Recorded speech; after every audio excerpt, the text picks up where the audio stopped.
What time is it? I need to make sure yeah, good afternoon. It's 15 minutes post noon. There is a particular reason that the video hasn't started right now. I wanted to come on stage first and make an announcement before a 1-minute video. There is no corporate video. We changed all of it last night. I think there are enough corporate videos running. Everybody's seen. And Bangalore is hub of GCCs. You've seen a lot of corporate videos.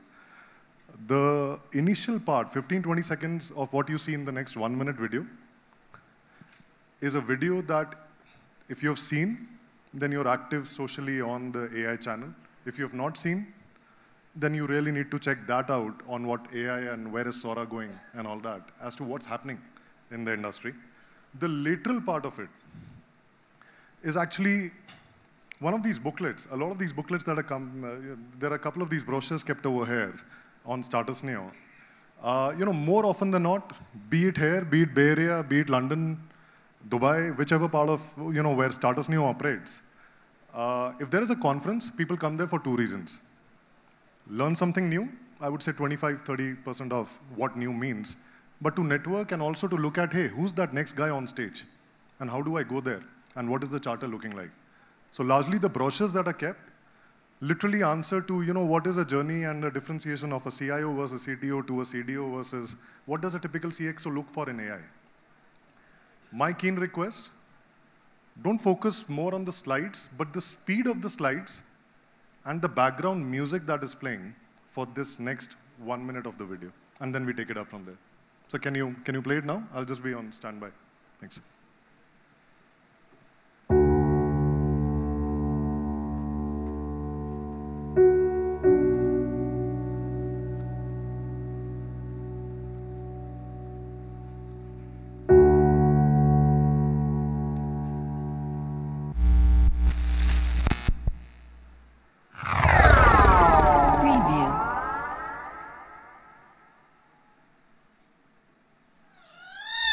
Preview.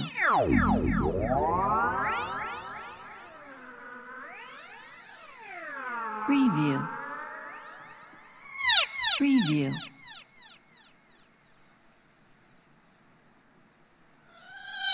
Preview.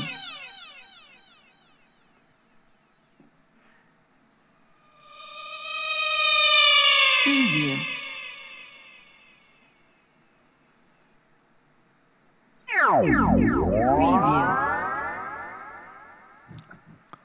Thanks. I'm sure there's nothing fascinating out there in what you just saw. But how many people over here saw the initial part of the video, or if they've seen this video already 100 times since last night?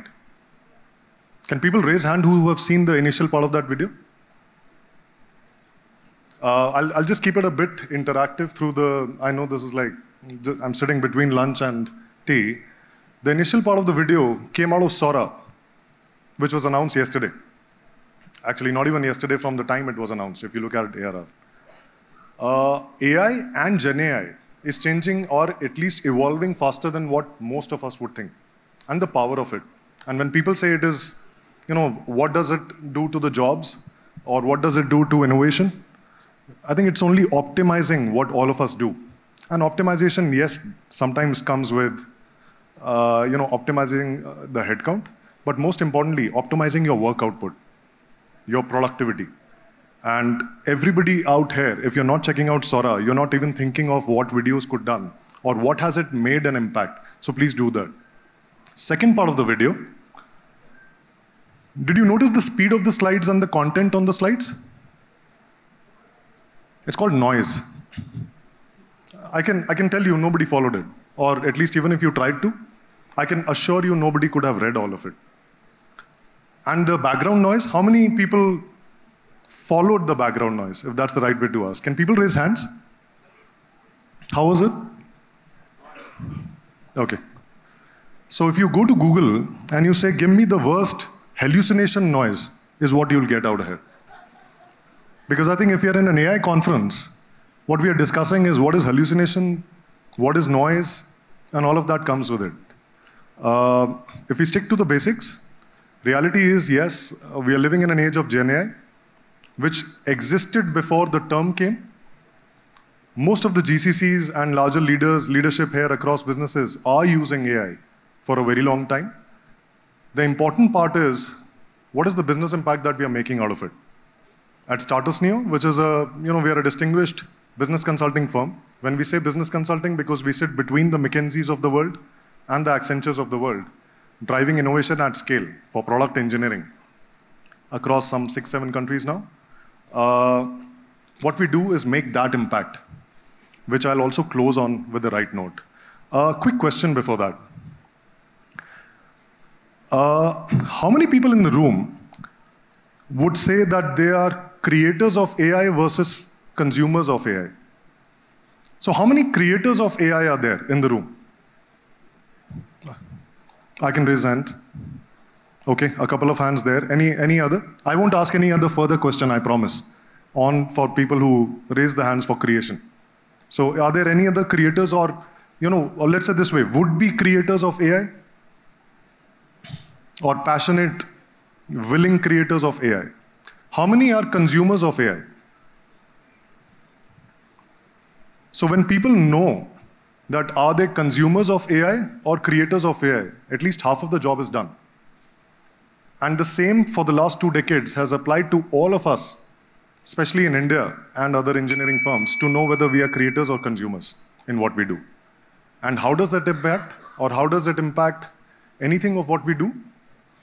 Is who is our end consumer? At StatusNeo, we are solving business problems across domains for the world's largest companies, largest Fortune companies, enabling them realize business value out of AI now, Gen AI now, and even before that when it was just from predictive to prescriptive to descriptive on what the world can resound for. For one of the largest, largest toy maker, I won't name it, but everybody's seen Barbie, everybody's played with Hot Wheels and so on and so forth. Rest is for you to Google out. How do you solve IP problems with the toy innovations that go on? And how do you figure out that, hey, is there an IP existing to this one somewhere in life that we ever encountered? Or everybody is flown in the air, right? Everybody has taken a flight here. Is there anybody who's not taken a flight here? Here's my question. What if every flight booking that you do, it was to some extent show you that, hey, the person next to you is who, based on your preferences and their preferences. So that if somebody knew that, hey, if the person sitting next to me is this age group, or otherwise is this person, this profile, and so forth, the price for the seat on top of the markup is based on your purchase behavior of the seats or whom do you like to socialize with. And we have trends and analytics in hands on the pilots that we are running, where somebody who's flying to Bangalore in their 20s is willing to pay more price to sit between opposite gender seats on both sides of similar age. Or a lot of salespeople or would-be leaders, if somebody says, hey, I heard Vidya before this talk, and a lot of people might be wanting to talk to her, and if you know that if the flight that you're taking, the person next to you is Vidya and you may want to socialize, and this is after they have opened up or at least made that toggle public, that, hey, I'm fine if people want to know who I am. What is the price you would pay for it? A sales organization will pay more price than a business class seat to go to that city where she lives and comes back. This is AI, not to the core of it as well. This is what we do at StatusNeo, and I'll end up by saying we're a global organization where we call one thing. Your software will not be cutting edge. Your hardware will not be cutting edge if your humanware is not working. We're a humanware company that champions product engineering and making global impact in technology for the world's largest businesses, period. Thank you. Thank you so much.